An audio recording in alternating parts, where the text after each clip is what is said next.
Mr. Biggs.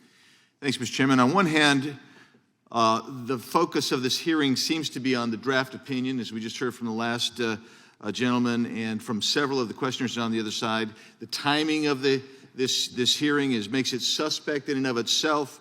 The line of questioning, what it seems to be is putting or attempting to intimidate the justices of the U.S. Supreme Court, and actually probably in some ways is going to encourage the continued advocacy in front of judges' homes and as DHS says, is going to anticipate increased violence. But in a way, that whole thing, that whole aspect of this is merely a distraction, because this isn't about that necessarily, and it isn't about saving a mom's life.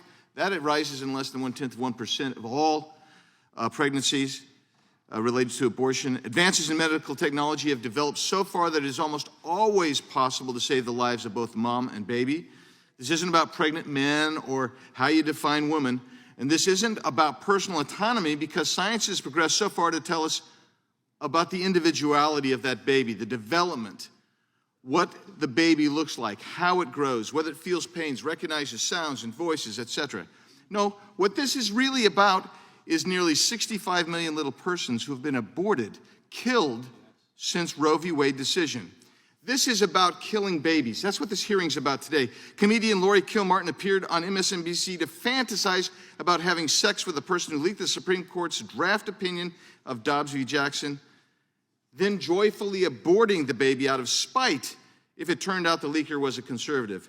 This is about an Arizona state senator, a Democrat state senator, arguing that his own foster children should have been aborted.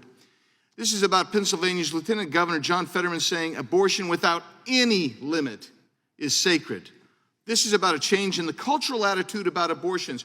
This marks a significant shift in what we have discussed over time about abortion, where even Hillary Rodham Clinton said in 2008 that abortion should be safe, legal, and rare. That isn't the debate anymore from the left.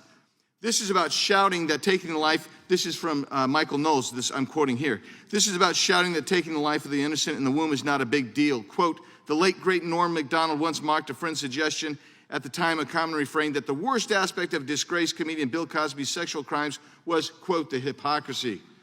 No, Norm responded, I actually think it was the raping. It's my feeling that most rapists are hypocrites. A man willing to commit enormous sins will more easily commit lesser sins, and one struggles to imagine a more egregious sin than killing an innocent little baby. This is about the left telling pro-life Americans that they should shut up when pro-life advocates protest Roe v. Wade and pray for it to be overturned, but advocating for groups to violate federal law and protest at Supreme Court justices' homes to intimidate them. Or when some have failed to condemn violence, like the arson at a crisis pregnancy center in Wisconsin or in Oregon, or attacking churches and houses of worship who preach the sanctity of life, or remaining silent when the Virginia Attorney General, who warns pro-abortion protesters that they must refrain from harassing worshipers, gets his window shot at, or when the Secretary of the Treasury testifies that abortion is actually good for the economy, apparently forgetting the economy of the life of the unborn in the womb child. The left will stop at nothing to advance this radical agenda.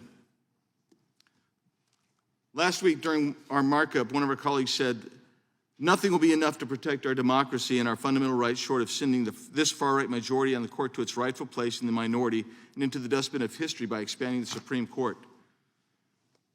We've heard, well, let's just ask Ms. Foster, is abortion an act of love? Never. Are pro-life policies racist? Absolutely not. The reason I ask that is, at a House Oversight Committee hearing, a state of crisis examining the urgent need to protect and expand abortion rights, one of the witnesses there, who also testified previously in this committee, said abortion is a blessing, abortion is love, abortion is freedom. Is it any of those things, Ms. Foster? It is not, and how many times you repeat a lie does not make it true. So we had a member of the House testify that abortion restrictions are part of the intertwined systems of oppression that deny Black, Indigenous, and people of color their constitutional rights. Is that accurate, Ms. Foster? Absolutely not. Pro-life policies are meant to protect all human beings. Thank you. My time is up. I yield back.